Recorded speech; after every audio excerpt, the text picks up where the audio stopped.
Hello students, this is PK sir, your chemistry sir, welcoming you to the next lecture of S block elements. ठीक है, chemistry part, NCERT chemistry, class 11 CBSE board बोल सकते हैं आप लोग. This is the almost a fifth lecture or fourth lecture of this series of this chapter.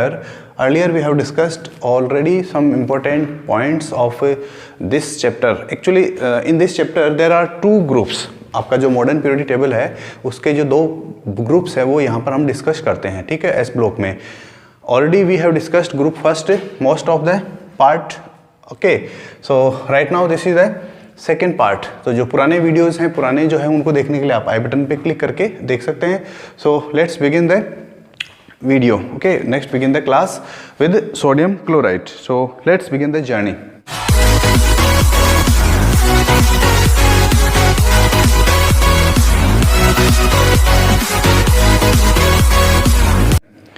Sodium chloride. Sodium chloride सभी जानते हैं. सोडियम क्लोराइड क्या होता है, फॉर्मूला कोई इंपॉर्टेंट इस लेवल पर आप लोगों के लिए कोई बड़ी बात नहीं है. फॉर्मूला को याद रखना सोडियम क्लोराइड का. एक इंपॉर्टेंट वर्ड आता है ब्राइन सॉल्यूशन. मैं आपको इंपॉर्टेंट बातें बता रहा हूँ इसकी. जस्ट ब्राइन सॉल्यूशन बहुत बार पूछा जाता है वाइवा में. प्रैक्टिकल के जो वाइवा होते हैं उनमें ये क्वेश्चन पूछा जाता है कि व्हाट इज ब्राइन सॉल्यूशन. तो देखिए सिंपल सा लॉजिक है आपको. Aqueous solution of NaCl, aqueous solution of NaCl यानी कि सोडियम क्लोराइड जो होता है उसका एक्वस सॉल्यूशन जब आप उसको वाटर में मिक्स कर देते हैं तो उस कंडीशन में जो आपका सॉल्यूशन बनता है that is called brine solution. ठीक है, और अगर इसके सोर्सेज की बात करें तो सबसे अच्छा सोर्स जो है इसका सी वाटर है. ठीक है, सी वाटर में ये सबसे ज़्यादा मिलता है. ठीक है, और सी वाटर के अंदर जो सोडियम क्लोराइड है उसको आइसोलेट करने के लिए हमारे पास एक फिजिकल प्रोसेस होता है और उस फिजिकल प्रोसेस को हम बोलते हैं इवापोरेशन. आपको याद होगा ब्रिटिश का जो टाइम था हमारी इंडिया में जो ब्रिटिशर्स का जो टाइम था उस टाइम पे ये जो सॉल्ट था जिसको हम हिंदी में नमक बोलते हैं, नमक, ओके, लवण, तो इसका एक बहुत बड़ा एक मूवमेंट भी चला था. ठीक है, एक मूवमेंट भी चला था. चलिए देखते हैं कितने लोगों का हिस्ट्री अच्छा है subject. Up to class 10th आप लोगों ने हिस्ट्री जरूर पढ़ा होगा. तो एक स्पेशल मूवमेंट था इस नमक से रिलेटेड. ठीक है, बताइए कौन बता पाता है. देखिए इसका आंसर इंडिया की अगर हम बात करें तो मोस्टली जो गुजरात वाला एरिया है वहाँ पर इसका सबसे ज़्यादा वाटर में या जो सी वाटर होता है उससे प्रोडक्शन होता है. ठीक है, कोई दिक्कत नहीं, इतना ज़्यादा हमारे लिए इतना इम्पोर्टेंट भी नहीं है कि इसको याद रखा ही जाए. ठीक है, लेकिन अगर हम इसको जैसे लार्ज क्वांटिटी में बनाना हो या अगर आप इसकी बात करें कि ये जो सोडियम क्लोराइड जो हमें समुद्र या जो सी वाटर से मिलता है क्या ये प्योर होता है? नहीं, बिल्कुल भी प्योर नहीं होता है. इसके अंदर सम इम्प्योरिटीज़ होती है. इम्प्योरिटीज़ किसकी होगी? There are some other salts present in this sodium chloride solution. Okay, generally calcium sulphate होता है. कैल्शियम सल्फेट क्या है? एक सॉल्ट है, वाटर कैल्शियम हाइड्रोक्साइड, और जब कैल्शियम हाइड्रोक्साइड और आपका सल्फ्यूरिक एसिड जब रिएक्शन करते हैं तो कैल्शियम सल्फेट बनता है. इसके अलावा आपका सोडियम सल्फेट आता है Na2SO4, और कैल्शियम क्लोराइड है, कैल्शियम का क्लोराइड है, मैग्नीशियम का क्लोराइड है. ये सब क्या है इसके अंदर? ये इम्प्योरिटीज़ होती है. ठीक है, हमें अगर इसको आइसोलेट करना हो तो इसके लिए पहले इनको यहाँ से निकालना होगा. 100% प्योर अगर आपको लेना है तो. ठीक है, और ये सब जो इम्प्योरिटीज़ होती है ये क्या होती है एक्चुअली, इनमें से जो कैल्शियम क्लोराइड और मैग्नीशियम क्लोराइड होते हैं ये डेलिक्वेसेंट होते हैं. डेलिक्वेसेंट का मतलब क्या होता है? डेलिक्वेसेंट का मतलब ये होता है कि जो एटमॉस्फेयर होता है, एटमॉस्फेयर से ये लोग क्या कर लेते हैं, वाटर वेपर जो होता है, क्वेसेंट, QUSCENT, डेलिक्वेसेंट यानी कि वाटर से ये एटमॉस्फेयर से वाटर वेपर्स जो होती है उसको क्या कर लेते हैं, एब्जॉर्ब कर लेते हैं, मॉइस्चर को एब्जॉर्ब कर लेते हैं. ठीक है, चलिए इसको अगर हमें मान लीजिए फिल्टर करना है या थोड़ा सा प्योर करना है, प्योरीफाई करना है तो इसके लिए क्या करते हैं, इसमें HCl गैस पास करते हैं. HCl गैस पास करते हैं किसमें? जो आपका ब्राइन सॉल्यूशन है. ब्राइन सॉल्यूशन क्या है, या आप ऐसे बोल सकते हैं कि जो सी वाटर से हमें मिलता है उसको हम क्या करते हैं, हाइड्रोजन क्लोराइड जो गैस होती है HCl गैस, उसमें वो पास करते हैं और उसके बाद में जो है उसमें सोडियम क्लोराइड के प्योर जो सोडियम क्लोराइड है उसके क्रिस्टल्स जो हैं वो बनते हैं. ठीक है, और कैल्शियम, अब इसमें लॉजिक क्या है, सिंपल सा लॉजिक यही है कि कैल्शियम क्लोराइड और मैग्नीशियम क्लोराइड जो होते हैं ना, ये ज़्यादा सोल्यूबल होते हैं with respect to sodium chloride. किस में? वाटर में। तो ज़्यादा सोल्यूबल हैं तो इनका क्या होगा, ये सॉल्यूशन में या लिक्विड फॉर्म में रह जाएंगे, और ये जो आपका सोडियम क्लोराइड है वो सॉलिड फॉर्म में एज ए क्रिस्टल बाहर निकल जाएगा। ठीक है, कुछ इंपॉर्टेंट फीचर्स या प्रॉपर्टीज़ की बात करें सोडियम क्लोराइड के, तो सोडियम क्लोराइड का मेल्टिंग पॉइंट 1081 केल्विन होता है। इतने टेम्परेचर पर सॉलिड जो है सोडियम क्लोराइड वो मेल्ट कर जाता है, लिक्विड हो जाता है। याद रखने की जरूरत नहीं है। सोल्यूबिलिटी की बात करें तो 100 ग्राम में अगर आप चाहो तो 0 डिग्री सेंटीग्रेड पे maximum 36 gram of sodium chloride dissolve कर सकते हो, घोल सकते हो 0 डिग्री सेंटीग्रेड पर। लेकिन जनरली हमने क्या पढ़ा था क्लास 9th में कि जो सोल्यूबिलिटी होती है वो टेम्परेचर के साथ रिलेशन होता है उसका। कैसे? अगर आप टेम्परेचर को इंक्रीज़ कर देंगे तो सोल्यूबिलिटी भी वहाँ पर इंक्रीज हो जाती है। लेकिन हम ये नहीं कहेंगे कि डायरेक्टली प्रोपोर्शनल है, ऐसा नहीं होता है। ठीक है, अगर आप टेम्परेचर डबल कर दोगे तो क्या सोल्यूबिलिटी डबल हो जाएगी? नहीं, ऐसा नहीं होता है। ठीक है, हम सिर्फ इतना बोलते हैं कि टेम्परेचर बढ़ाने पर आप सोल्यूबिलिटी को इंक्रीज कर सकते हो, बट सोडियम क्लोराइड के केसेस में कम इंक्रीज होता है। ठीक है, इंपॉर्टेंट नहीं है हमारे लिए।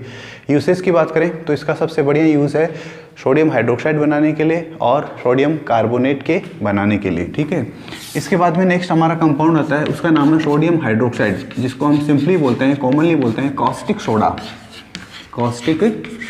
Very important. Caustic soda chemical formula तो आप लोग जानते ही होंगे, NaOH। इसके लिए एक स्पेशल सेल डिजाइन किया हुआ है, और उस सेल को बोला जाता है Castner Kellner cell. What is that? Castner Kellner. ये कैस्नर-केल्नर क्या है? ऑफ कोर्स साइंटिस्ट के नाम होंगे यहाँ पर ये। ठीक है, कैस्नर-केल्नर सेल, ये एक सेल होता है जिसके अंदर इसका प्रोडक्शन करते हैं। जिसका प्रोडक्शन करने का मतलब क्या होता है? कॉमर्शियली। ठीक है, दो प्रकार का प्रोडक्शन होता है। देखिए, एक तो होता है लेबोरेटरी में बनाना, तो लेबोरेटरी में तो हमें थोड़ा सा क्वांटिटी चाहिए होता है, ओके। लेकिन जब हम कमर्शियली इसको प्रोडक्शन करते हैं, कमर्शियली का मतलब इसको बेचने के पर्पज़ से, मार्केट में इसको सेल करने के पर्पज़ से, उस केस में आपको याद रखना है कि कैस्नर-केल्नर का यूज़ किया जाता है। ठीक है, ये भी आपको याद रह जाएगा। अब कैसे करते हैं इसमें? कैस्नर-केल्नर अंदर क्या करते हैं, सोडियम क्लोराइड जो होता है उसका एक्वस जो होता है, एक्वस यानी कि NaCl एक्वस, और NaCl एक्वस जो होता है उसको ही तो हम क्या बोलते हैं? Brine solution. What is that called? Brine solution. उसका हम क्या करते हैं? ब्राइन सॉल्यूशन का क्या करते हैं हम? इलेक्ट्रोलाइसिस करते हैं। इलेक्ट्रोलाइसिस बहुत ही इंपॉर्टेंट वर्ड है, इलेक्ट्रोलाइसिस। ठीक है, इलेक्ट्रोलाइसिस करते हैं और उसके लिए आपको चाहिए एक कैस्नर-केल्नर सेल। ठीक है, उसके अंदर क्या है, जैसे मान लीजिए ये दोनों ही, इन दोनों को एक कर दीजिए। ठीक है, ये दोनों को क्या कर दीजिए? एक ही बना दीजिए, पूरा दोनों एक ही है। और इसके अंदर दो आपको इलेक्ट्रोड लगाने होंगे। इलेक्ट्रोड किसी के भी बनाए हुए हो सकते हैं, लेकिन जनरली आपको याद रखना है कि यहाँ पर इलेक्ट्रोड किसका लिया जाता है, किस का इलेक्ट्रोड बना होता है। Electrode is made up of what? That is electrode. ठीक है, देखिए ये है आपका NaCl का एक्वस सॉल्यूशन, NaCl का एक्वस सॉल्यूशन, और इसके अंदर आपको क्या करना पड़ेगा? पावर सप्लाई करना पड़ेगा। ठीक है, इसके लिए आपको एक बैटरी लगानी पड़ेगी, इसके साथ यहाँ पर एक की लगा देते हैं, ऐसा कुछ होता है। ठीक है, अब यहाँ पर मैं एक इम्पोर्टेंट कॉन्सेप्ट बता रहा हूँ आपको। इम्पोर्टेंट कॉन्सेप्ट क्या है? मर्क्यूरी जो है उसका तो एक कैथोड लिया जाता है, मर्क्यूरी का जो है वो कैथोड लिया जाता है, और आपका जो ये एनोड होता है वो किसका होता है? कार्बन का बना हुआ होता है। कार्बन का ही क्यों लेते हैं? क्योंकि कार्बन जो होता है वो इनएक्टिव होता है, जनरली इतनी जल्दी रिएक्शन नहीं करता है। ठीक है, इलेक्ट्रोलाइसिस करते हैं। इलेक्ट्रोलाइसिस का मतलब होता है decomposition with the help of electricity. जब इलेक्ट्रिसिटी इसमें फ्लो करते हैं तो ये जो आपका सोडियम क्लोराइड एक्वस है इसका डीकम्पोजिशन होता है। ठीक है, अब दो वर्ड आ रहे हैं यहाँ पर, कैथोड और एनोड, तो ये आप लोगों को मैं अभी यहाँ पर बता रहा हूँ। अगर आप लोग इसको यहाँ पर याद रखेंगे तो ये आपको हमेशा काम आएंगे। इलेक्ट्रोकेमिस्ट्री जब आप नेक्स्ट ईयर क्लास 12th में जाएंगे देन ऑल्सो फ्रिक्वेंटली इनका यूज़ होगा। कैथोड क्या होता है और एनोड क्या होता है? देखिए यहाँ पर दो इलेक्ट्रोड है। ठीक है, इन दो इलेक्ट्रोड में से जिस इलेक्ट्रोड पर रिडक्शन का प्रोसेस होता है, electrode where reduction takes place, वो है इलेक्ट्रोड जहाँ पर रिडक्शन का काम होता है, उसको हम बोलते हैं कैथोड। और एनोड किसको बोलेंगे? ऐसा इलेक्ट्रोड जिसके ऊपर electrode where oxidation takes place, जहाँ पर ऑक्सीडेशन का काम होता है उसको हम बोलते हैं क्या? एनोड। याद रखिएगा, इंपॉर्टेंट है कॉन्सेप्ट। अब मैं रिडक्शन और ऑक्सीडेशन क्या होता है, उसका इलेक्ट्रॉनिक कॉन्सेप्ट क्या होता है, ये मैं आपको नहीं बताने वाला हूँ। क्यों? क्योंकि इसे जो इलेक्ट्रॉनिक कॉन्सेप्ट है ये आप लोग क्लास 10th में पढ़कर आए हैं, मैं ऐसा मान के चल रहा हूँ, तो इसलिए आपको इनके बारे में पता है। कैथोड के ऊपर क्या होता है? कैथोड के ऊपर क्या होगा? रिडक्शन होगा। रिडक्शन का मतलब होता है गेन ऑफ इलेक्ट्रॉन। इलेक्ट्रॉन कौन गेन करेगा? जो पॉजिटिव चार्ज वाला होगा। सोडियम क्लोराइड की बात करें, सोडियम क्लोराइड एक सॉल्ट है। सोडियम क्लोराइड क्या है? एक सॉल्ट है।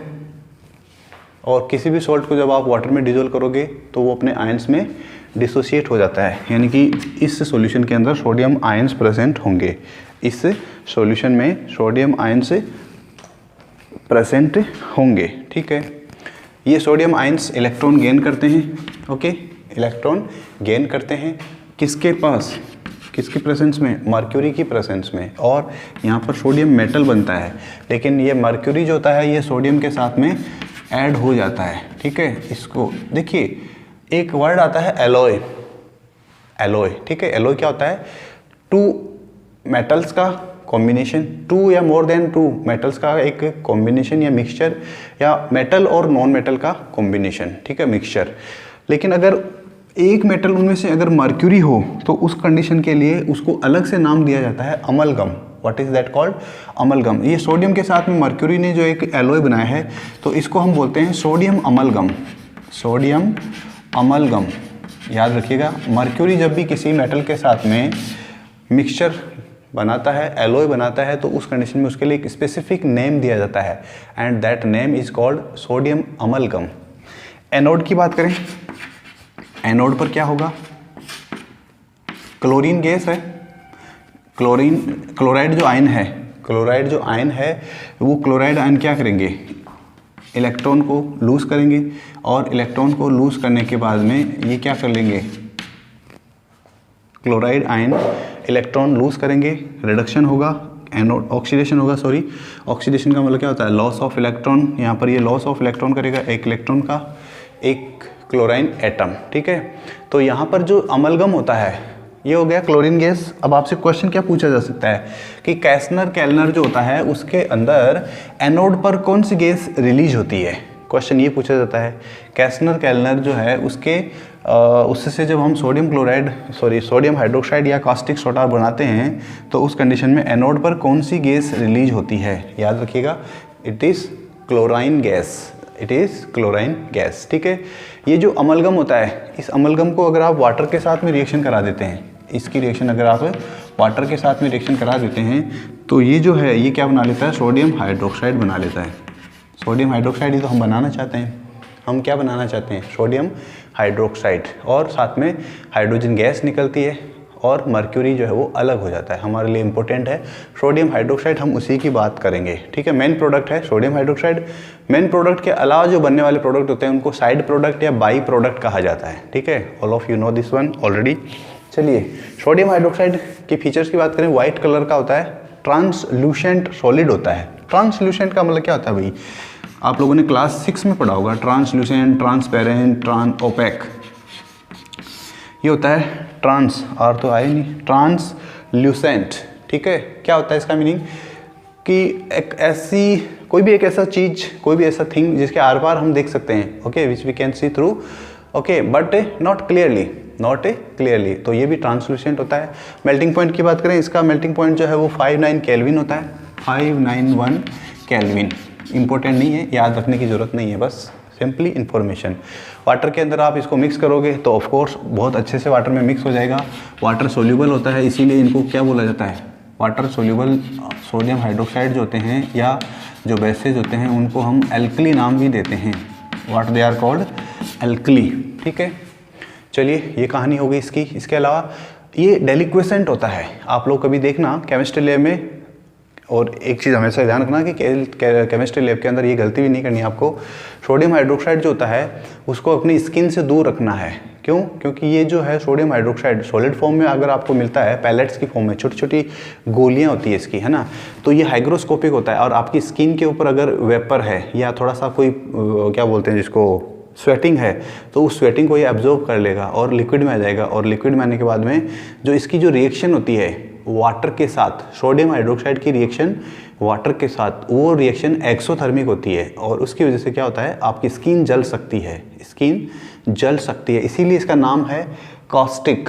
कॉस्टिक का मतलब यही होता है, स्किन को जला देता है जब इसकी रिएक्शन वाटर के साथ होती है। तो इसलिए सोडियम हाइड्रोक्साइड का जो सॉलिड फॉर्म होता है उसके साथ थोड़ा सा सावधानी, थोड़ा सा केयरफुल होना होता है। ठीक है, चलिए इसके अलावा सोडियम हाइड्रोक्साइड जो होता है वो एटमॉस्फेयर के अंदर जो प्रेजेंट CO2 थी उसके साथ रिएक्शन कर लेता है। रिएक्शन करके ये सोडियम कार्बोनेट बना लेता है। तो वो हमारे लिए अभी इतना इम्पोर्टेंट नहीं है। फिलहाल हमारे लिए इम्पोर्टेंट है इसके यूसेस। सोडियम हाइड्रोक्साइड जो होता है इसके यूसेस, तो एक तो मैंने आप लोगों को बताया ही है, एवरग्रीन यूज़। एवरग्रीन यूज़ का मतलब जो आप कहीं पर भी चिपका सकते हो in chemistry lab as a chemical reagent, as a laboratory reagent. ठीक है, और एक दूसरा यूज़ ये है to make other chemicals, to make other chemicals. इसके अलावा साबुन बनाने में याद ही होगा आपको सेपोनिफिकेशन रिएक्शन, कास्टिक सोडा जिसमें या कास्टिक पोटास यूज़ करते हैं, सेपोनिफिकेशन। ठीक है, और पेपर इंडस्ट्री में, टेक्सटाइल इंडस्ट्री में, पेट्रोलियम इंडस्ट्री में, फैब्रिक वगैरह जो होता है उसमें, और आपका जो फैट और ऑयल का जो प्रिपरेशन होता है उसमें इनका यूज़ होता है। ठीक है, इसके बाद में आता है baking soda, sodium hydrogen carbonate, sodium hydrogen carbonate.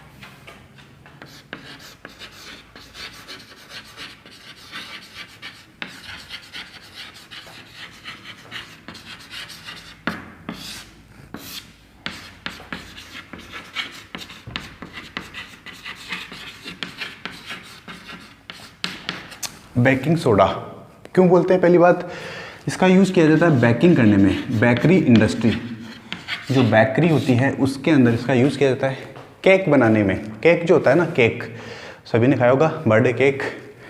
Cake जो होता है उसको फ्लफ़ी और सॉफ्ट बनाने के लिए, फ्लफ़ी लाइट सॉफ्ट बनाने के लिए क्या करते हैं, ये जो केक बनाने का जो प्रोसेस होता है उस समय उसमें बेकिंग सोडा यानी कि सोडियम बाइकार्बोनेट, देखिए इसको हाइड्रोजन कार्बोनेट भी बोला जाता है, इसको बाइकार्बोनेट भी बोलते हैं।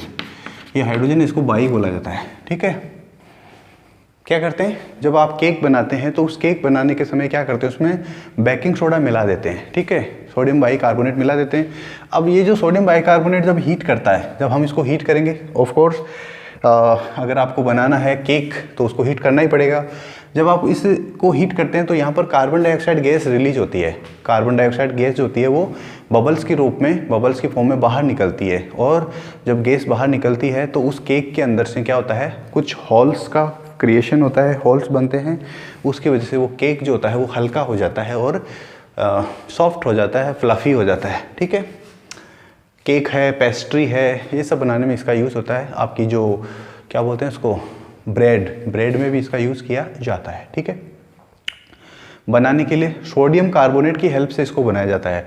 सोडियम कार्बोनेट जो होता है उसको आप CO2 के साथ में, सोडियम कार्बोनेट का जो एक्वस सॉल्यूशन है, सोडियम कार्बोनेट का ये एक्वस सॉल्यूशन है, और इसके अंदर आप जब CO2 पास कर देते हैं, करेक्ट, तो इसके अंदर क्या होगा, सोडियम बाइकार्बोनेट या आपका सोडियम हाइड्रोजन कार्बोनेट फॉर्मेशन होता है।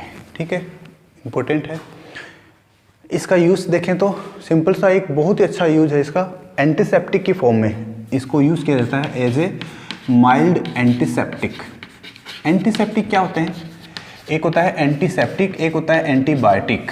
What is the difference, biology वाले स्टूडेंट जरूर जानते होंगे एंटीसेप्टिक और एंटीबायोटिक में क्या डिफरेंस होता है। तो जल्दी से बताइए सभी लोग, चैट बॉक्स में बताइए मुझे भी कि एंटीसेप्टिक क्या होता है। ठीक है, नेक्स्ट इसका एक और यूज़ है, इसका बहुत अच्छा यूज़ है उसका, बेकिंग सोडा का यूज़, सेकंड यूज़ है बेकिंग सोडा का फायर एक्सटिंग्विशर बनाने में।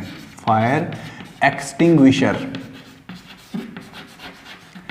ये फायर एक्सटिंग्विशर क्या होते हैं देखा होगा आप लोगों ने। फायर एक्सटिंग्विशर जो आपका आग को बुझाने के लिए एक इंस्ट्रूमेंट रखा जाता है, एक इंस्ट्रूमेंट रखा जाता है जो क्या करता है, आग जो होती है उसको बुझाने में काम आता है। ठीक है, आग को बुझाने में काम आता है। आप देख सकते हैं मेरे पास में एक बेकिंग सोडा यानी कि फायर एक्सटिंग्विशर है, सीज फायर के नाम से कुछ ऐसा है। ठीक है, तो इसका यूज़ किस में करते हैं आपको ही पता है, फायर को बुझाने में यानी कि आग को बुझाने में इसका यूज़ किया जाता है। ठीक है, क्या होता है कैसे होता है वो सब एक्चुअली आजकल इसका यूज़ नहीं करते हैं, पहले इसका यूज़ करते थे, आजकल तो किसी और चीज़ का ही यूज़ करते हैं। इसके बाद में देखिए इम्पोर्टेंट पॉइंट आता है कि biological importance of alkali metals और स्पेसिफिकली सोडियम और पोटेशियम। तो ध्यान रखिएगा, बायोलॉजी वाले स्टूडेंट ज़रूर जानते होंगे, आप लोगों को मैं एक इम्पोर्टेंट बता रहा हूँ, sodium potassium pump, sodium potassium pump. और ये होता है जो आपका नर्वस सिस्टम होता है उससे related, this is related to nervous system. Nervous system के अंदर क्या होता है, जो नर्व होता है उन नर्व्स में जो आपका इम्पल्स होता है उसका मूवमेंट होता है। ठीक है, तो वहाँ पर जो सेल्स जो होती है, नर्व सेल्स जो होती है, उनकी जो पोलरिटी होती है उसको चेंज करने में ये उससे रिलेटेड ये सोडियम पोटेशियम पंप होता है। ठीक है, तो बस इतना याद रखना है कि ये दो मेटल हैं जिनका यूज़ होता है नर्व जो होता है, नर्वस यानी कि जो आपका नर्वस सिस्टम होता है उससे रिलेटेड ये पंप होता है। ठीक है, उम्मीद है आप लोगों को ये याद रहेगा और कोई इसका खास बायोलॉजिकल इम्पोर्टेंस अपने लिए नहीं है। इसके बाद में आ जाते हैं हम ग्रुप नंबर 2 में। Group number 2 that is important है। ग्रुप नंबर 2 क्यों, क्योंकि ग्रुप नंबर 2 इम्पोर्टेंट क्यों है, क्योंकि सिलेबस में दिया हुआ है इसलिए। ग्रुप नंबर 2 के जो मेंबर्स होते हैं इनको बोला जाता है alkaline earth metal, alkaline earth metals, alkaline earth metals. ठीक है, मेंबर्स के नाम सबको पता होना ही चाहिए, बेरिलियम, मैग्नीशियम, कैल्शियम, स्ट्रोंशियम, कुछ लोग इसको स्ट्रोंटियम पढ़ते हैं, गलत है। बेटा मांगे कार स्कूटर, बाप Ba barium and Ra radium, Ra राजी। बेटा मांगे कार स्कूटर बाप राजी, या बाप रोए एक ही बात है, या बेटा मांगे कन्या सुंदर बाप रोए। ठीक है, ये इनके एलिमेंट्स के एटॉमिक नंबर भी आपको पता होना ज़रूरी है क्योंकि क्लास 11 और क्लास 12 में बहुत सारी चीज़ें पूछी जा सकती है। स्पेसिफिकली जो लोग नीट और जेई की तैयारी कर रहे हैं उनके लिए तो ये बहुत ज़रूरी है। तो hydrogen, helium, lithium, beryllium, beryllium का होता है नंबर 4, फिर आता है 12 के बाद में आता है 20, कैल्शियम का नंबर कितना होता है 20 के बाद में आप इसमें ऐड कर दीजिए कितना 18 का मतलब हो गया ये 38। ओके, और इसके बाद में इसमें स्ट्रोंशियम के बाद में जो आपका है बेरियम के अंदर और ऐड कर दीजिए 18। ठीक है, 18 ऐड कर देंगे तो ये बन जाएगा आपका 56 में 32 ऐड कर दीजिए, बन गया आपका 88। ये है इनका general atomic number, common atomic number याद रखना है आपको। हमेशा की तरह फर्स्ट मेंबर बेरिलियम, हमेशा ही की तरह अभी सभी ग्रुप्स में फर्स्ट मेंबर जो है वो थोड़ा सा प्रॉब्लम ही करेगा, तो यहाँ पर भी बेरिलियम जो है वो प्रॉब्लम करेगा, बेरिलियम प्रॉब्लम करेगा, याद रखिएगा। बाकी लोगों के जो कैरेक्टर्स या प्रॉपर्टीज़ होंगी ना उनसे डिफरेंट शो करेगा ये। ठीक है, तो बात करेंगे इसके अलग से हम। चलिए इलेक्ट्रॉनिक कॉन्फ़िगरेशन की बात करते हैं। फर्स्ट इलेक्ट्रॉनिक कॉन्फ़िगरेशन की बात करते हैं तो अगर इनका जनरल इलेक्ट्रॉनिक कॉन्फ़िगरेशन देखा जाए तो वो होता है NS2, यानी N सेल के अंदर जो S ऑर्बिटल है उसमें 2 इलेक्ट्रॉन्स होते हैं। इलेक्ट्रॉनिक कॉन्फ़िगरेशन लिख के देख लीजिए आप, 1s2 2s2। N क्या है, प्रिंसिपल क्वांटम नंबर, सबसे बड़ा जो नंबर है वो है 2। S के अंदर 2 इलेक्ट्रॉन है। आप इसका भी इलेक्ट्रॉनिक कॉन्फ़िगरेशन लिख के देख सकते हैं, 1s2 2s2 2p6 3s2। यहाँ पर 3 क्या है, सबसे बड़ा प्रिंसिपल क्वांटम नंबर है। ऐसे ही इसके जब आप लिखेंगे तो ये आएगा 4s2, नेक्स्ट ये जो आएगा इसमें आएगा 5s2, इसमें आएगा 6s2, ये आएगा 7s2। आप ये भी बता सकते हैं कि ये सेकंड पीरियड है, ये थर्ड पीरियड है, fourth period, fifth period, sixth period, seventh period, ठीक है। 1s2 2s2, ठीक है। चलिए ये आपको याद रह ही जाएगा। अगर आपको याद रह जाता है तो बहुत अच्छी बात है, लेकिन अगर याद नहीं रहता है तो करना पड़ेगा, कोई इलाज नहीं है, ठीक है। करेक्ट, ये था इनका इलेक्ट्रॉनिक कॉन्फ़िगरेशन। इलेक्ट्रॉनिक कॉन्फ़िगरेशन को अगर आप ध्यान से देखते हैं तो इनका इलेक्ट्रॉनिक कॉन्फ़िगरेशन जो है उसके अंदर जब ये आउटर मोस्ट शेल जो है इनका, उसके अंदर मैक्सिमम कैपेसिटी जो है 2 इलेक्ट्रॉन की होती है s ऑर्बिटल के अंदर, और 2 इलेक्ट्रॉन फील किए हुए हैं, तो कंपैरेटिवली ये थोड़े से कम रिएक्टिव होंगे। किससे? फर्स्ट वाले मेंबर्स से। क्यों? क्योंकि फर्स्ट वाले जो मेंबर होते हैं, फर्स्ट वाले मेंबर का मतलब ग्रुप फर्स्ट के मेंबर्स, उनके आउटर मोस्ट शेल में 1 इलेक्ट्रॉन होता है, ठीक है। तो वो क्या है, कंपैरेटिवली कम स्टेबल होते हैं, ये ज़्यादा स्टेबल होते हैं, ठीक है। इलेक्ट्रॉनिक कॉन्फ़िगरेशन के लिए आपकी बुक में देख सकते हो एक टेबल बना हुआ है, आपको लर्न नहीं करना है, बस आपको तो ये याद रखना है, क्या? General electronic configuration. और n+l रूल तो आप लोग जानते ही हैं। एटॉमिक एंड आयनिक रेडाई की बात करें तो एटॉमिक एंड आयनिक रेडाई, देखिए जब भी आप साइज़ की बात करते हैं, एटॉमिक साइज़ की बात करते हैं, तो साइज़ का क्या होगा, अब जब भी हम किसी ग्रुप के अंदर बात करते हैं, डाउन द ग्रुप जब जाएंगे, सभी ग्रुप्स के लिए एप्लीकेबल है, कोई एक्सेप्शन नहीं है। डाउन द ग्रुप है, जब भी आप जाएंगे तो आपका जो एटम है, उस एटम का जो साइज होगा, एटम का साइज जो है वो इंक्रीज करेगा।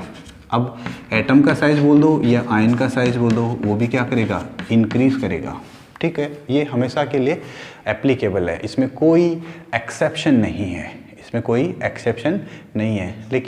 लेकिन जो हमारे ग्रुप फर्स्ट के जो मेंबर्स हैं, ग्रुप फर्स्ट के जो हमारे मेंबर्स हैं, उनके साथ में अगर इसका कंपैरिजन करें तो मतलब कि इनका साइज ग्रुप फर्स्ट के मेंबर से छोटा होगा या बड़ा होगा, उसके साथ अगर कंपैरिजन करें तो क्या होगा। तो आपको पता है इसके जस्ट पहले, बेरिलियम के पहले कौन सा आता है, हाइड्रोजन, हीलियम, लिथियम।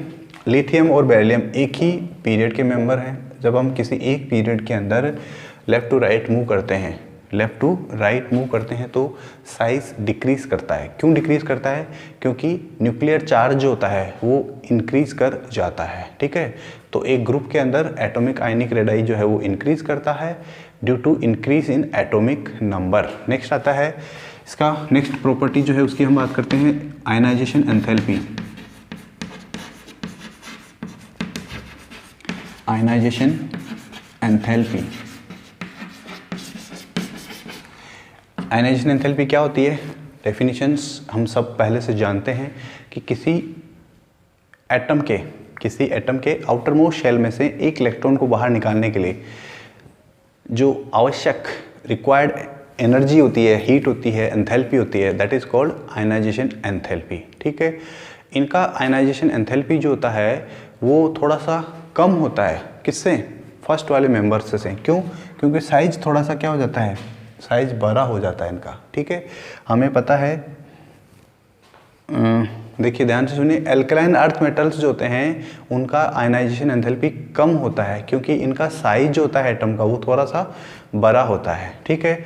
और एटॉमिक साइज जो होती है वो हमें पता है डाउन द ग्रुप इंक्रीज करता है, तो आयनाइजेशन एंथैल्पी डिक्रीज करेगा। ये तो हम बहुत पहले ही पढ़ चुके हैं, किसमें? एलिमेंट्स का जो पीरियोडिक क्लासिफिकेशन देखा था, वहाँ पर हमने कुछ प्रॉपर्टीज़ की बात की थी। वहाँ पर हमने देखा था कि आयनाइजेशन एंथैल्पी, इलेक्ट्रोनेगेटिविटी और इलेक्ट्रॉन गैन एंथैल्पी, इनका एटॉमिक साइज के साथ इन्वर्सली रिलेशनशिप का रिलेशन होता है, इन्वर्सली प्रोपोर्शनल का रिलेशनशिप होता है, ठीक है। तो ये आपको याद रखना है।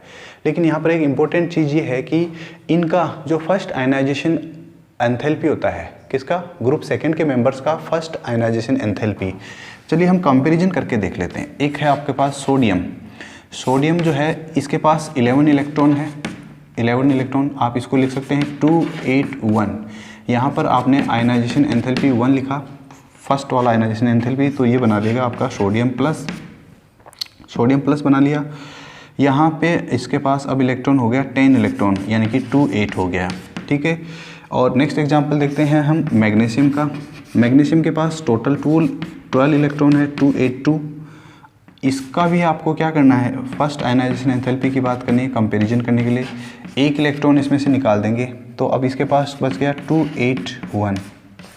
अब ये क्या कह रहा है कि फर्स्ट आयनाइजेशन एंथैल्पी जो होता है एल्कलाइन अर्थ मेटल्स का वो ज़्यादा होता है किससे, कॉरस्पॉन्डिंग ग्रुप फर्स्ट के मेटल से। यानी यहाँ पर अगर हम इसकी बात करें प्राइम की तो IE1 prime is greater than IE1। ये तो सही बात है, करेक्ट होना भी चाहिए ऐसा। क्यों? क्योंकि यहाँ पर 2 इलेक्ट्रॉन है, दोनों इलेक्ट्रॉन जो है उनका ऑपोजिट स्पिन है, ऑपोजिट स्पिन है, एक ही सेल में है, प्रेजेंट है, तो इस इलेक्ट्रॉन को बाहर निकालना थोड़ा मुश्किल है। यहाँ एक इलेक्ट्रॉन निकालते ही इसको स्टेबिलिटी मिल रही है, इसको स्टेबिलिटी मिल रही है, तो ये इजीली दे देगा। इसमें ज़्यादा जोर आएगा, इसमें कम जोर आएगा। कम जोर का मतलब कम एनर्जी सप्लाई करनी पड़ेगी, करेक्ट। तो इसलिए याद रखना है कि जो ऐसे क्वेश्चन आपको स्टेटमेंट की फॉर्म में पूछे जाते हैं, ठीक है। आपको 4 स्टेटमेंट दे देगा, फिर पूछेगा कि which of the following is correct और which of the following is incorrect. 3 सही देगा, 1 गलत देगा तो गलत के बारे में पूछेगा, 3 गलत देगा, 1 सही देगा तो सही के बारे में पूछेगा। 4 स्टेटमेंट या 4 ऑप्शंस, ठीक है। ऐसा कारण क्या है इसका? इसका कारण क्या है? ऑफ कोर्स हमें पता है, साइज। इसके अलावा देखिए सेकंड आयनाइजेशन एंथैल्पी जो होती है एल्कलाइन अर्थ मेटल्स की वो कम होती है with respect to alkali metals. कैसे भाई, कैसे पता चला? ये सोडियम आयन है, मान लीजिए इसमें से आप 1 इलेक्ट्रॉन निकालना चाहते हैं। 1 इलेक्ट्रॉन निकालने के लिए आपने जो एंथैल्पी यहाँ पर इसको सप्लाई की वो है IE2। इसका इलेक्ट्रॉनिक कॉन्फ़िगरेशन देखो, बहुत ज़्यादा वो है क्या, स्टेबल है। यानी कि यहाँ से अगर आप 1 इलेक्ट्रॉन निकाल के 2+ बनाना चाहते हो तो बहुत मुश्किल आएगा, IE2 की वैल्यू बहुत ज़्यादा होगी। इसके रिस्पेक्ट में इसके अगर हम बात करें तो 1 इलेक्ट्रॉन निकालते हैं तो इसका स्टेबिलिटी आ जाएगा, ये तो जल्दी से तैयार हो जाएगा देने के लिए, 1 इलेक्ट्रॉन देने के लिए जल्दी से तैयार है, ठीक है। क्यों? क्योंकि 1 इलेक्ट्रॉन देते ही इसका इलेक्ट्रॉनिक कॉन्फ़िगरेशन ऑक्टेट कंप्लीट हो जाएगा, आउटरमोस्ट शेल का तैयार हो जाएगा। तो इसका जो IE2 प्राइम है बहुत कम होगा, IE2 प्राइम कम होगा IE2 से। यहाँ पर देखिए पहले क्या था, अभी हमने देखा था IE प्राइम ज़्यादा था फर्स्ट के लिए, अब की बार IE2 प्राइम कम हो गया, ये आपको याद रखना है। क्वेश्चन पूछा जाता है, अगर आप थियोरेटिकल की बात करें क्वेश्चन की तो आपसे पूछा जाएगा कि क्यों, explain the second ionisation enthalpy of alkaline earth metal is less than that of group first metals. Group first के जो मेटल्स हैं उनसे कम होती है, एक्सप्लेन कीजिए इसको, बता देंगे आप लोग इजीली। हाइड्रेशन एंथैल्पी की बात करते हैं तो हाइड्रेशन एंथैल्पी क्या होती है? हाइड्रेशन के लिए बताया था मैंने आपको, सिंपल सा है कि कोई भी कैटायन होता है जब वो इलेक्ट्रॉन की खोज में होता है, इलेक्ट्रॉन की खोज में, तो अगर उसके आसपास में वाटर मिल जाए उसको तो बड़ी जल्दी से वो क्या कर लेगा, उस वाटर के मॉलिक्यूल को अपनी तरफ खींच लेगा और उसको अपने पास में रखेगा, ठीक है। तो सेकेंड ग्रुप के मेटल्स जो है उनके पास में भी यही प्रॉब्लम है ना। ये भी क्या करते हैं, जल्दी से चाहते हैं कि इनके पास जो इलेक्ट्रॉन की डेफिशिएंसी है उसको कंप्लीट किया जाए, किसकी हेल्प से, वाटर की हेल्प से। वाटर अगर आसपास में होगा तो उस वाटर को क्या कर लेंगे, खींच लेंगे, पास में बुला लेंगे, वाटर इनके चारों तरफ इकट्ठा हो जाएगा। तो ये जो इनकी कैपेसिटी है वो क्या करती है, डिक्रीज़ करती है down the group. Hydration enthalpy जो है वो डिक्रीज़ करती है। तो सबसे ज़्यादा बेरिलियम 2+ आयन के लिए, बेरिलियम के बाद कैल्शियम 2+ आयन, फिर उसके बाद में बेरिलियम के बाद में मैग्नीशियम, इसको मैग्नीशियम बना दीजिए, और ये है कैल्शियम 2+, फिर उसके बाद में स्ट्रोंशियम 2+, इसके बाद में बेरियम 2+। क्या रेडियम की बात करेंगे हम? नहीं करते हैं जनरली। क्यों? क्योंकि रेडियम जो है वो क्या है, एक रेडियो एक्टिव एलिमेंट है, याद रखिएगा। तो इसलिए जनरली इनकी बात हम नहीं करते हैं। किसी भी ग्रुप का जो लास्ट मेंबर है वो जनरली रेडियो एक्टिव एलिमेंट होता है S और P ब्लॉक में, S और P ब्लॉक में, ठीक है, मोस्टली, ज़्यादातर, हमेशा नहीं।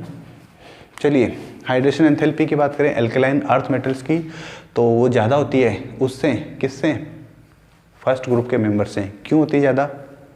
साइज की वजह से, याद रखना आपको। इसकी वजह से क्या होता है, हाइड्रेशन एंथैल्पी का मतलब क्या होता है, जब ये हाइड्रेशन करेंगे वाटर के मॉलिक्यूल के साथ में, ये कुछ बॉन्डिंग टाइप का कुछ बना लेंगे तो उस कंडीशन में क्या होगी, एंथैल्पी या एनर्जी रिलीज होगी, ठीक है।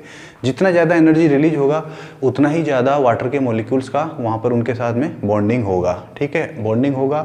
तो उस कंडीशन में क्या है, आपको याद रखना है कि ग्रुप सेकंड के मेंबर्स जो होते हैं, ग्रुप सेकंड के जो मेंबर्स होते हैं, इनका हाइड्रेशन एंथैल्पी जो होता है वो ज़्यादा होता है। इसका मतलब ज़्यादा मॉलिक्यूल्स जो होते हैं वाटर के वो इनके साथ में बॉन्डिंग कर लेते हैं। इसीलिए क्या होता है, जैसे आप लोगों ने याद होगा लिथियम वाला जो था, लिथियम क्लोराइड जो होता है, लिथियम का क्लोराइड, वो 2 वाटर के मॉलिक्यूल को ही अपने साथ में जोड़ के रखता है।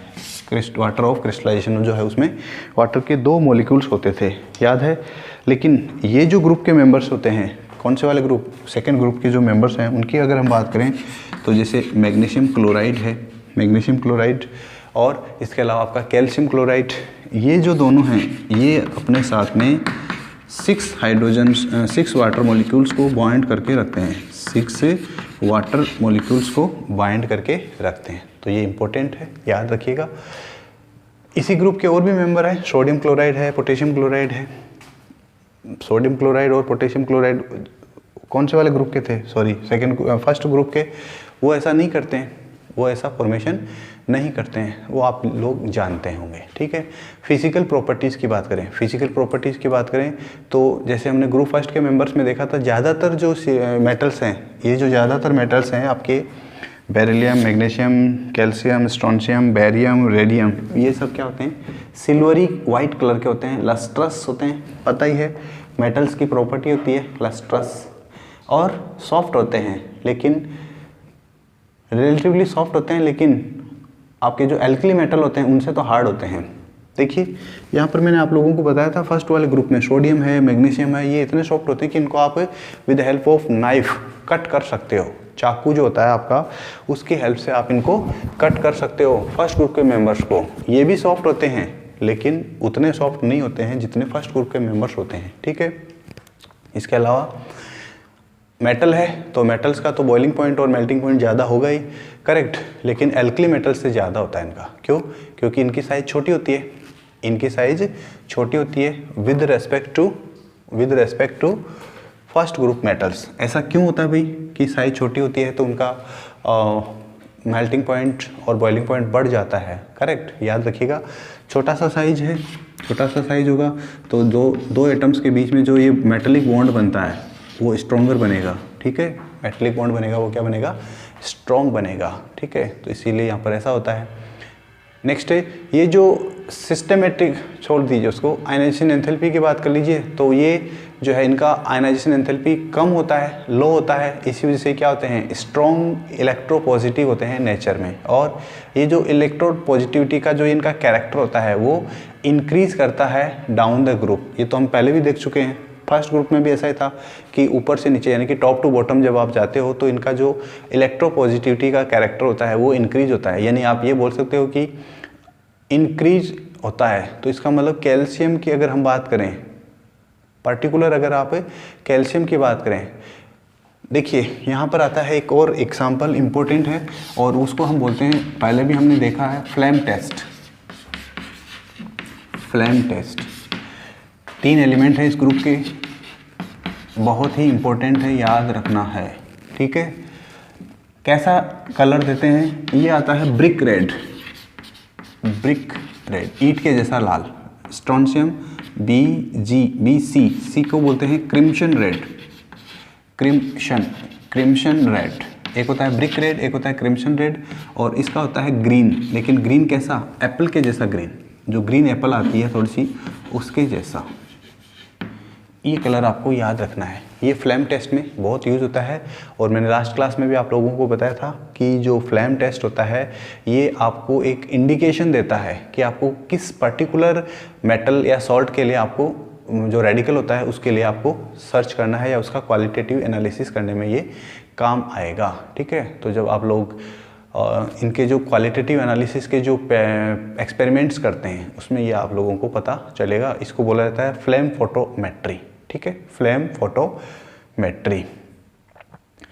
तो ये कहानी थी कुछ इनकी फिजिकल प्रॉपर्टीज़ की। नेक्स्ट क्लास में हम बात करेंगे इनकी केमिकल प्रॉपर्टीज़ की, ठीक है। और with help of chemical properties के साथ में हम इनके कुछ पर्टिकुलर कंपाउंड्स जो होंगे फर्स्ट ग्रुप के मेंबर्स में, मैग्नीशियम का हो सकता है, कैल्शियम का हो सकता है, बस इनके ही 2 कंपाउंड्स होंगे, उनकी भी हम बात करेंगे, ठीक है। तो वो हम बात करेंगे नेक्स्ट क्लास में। So right now this is the end of the class for today. Meeting you in the next class. Till then take care, keep yourself safe and bye.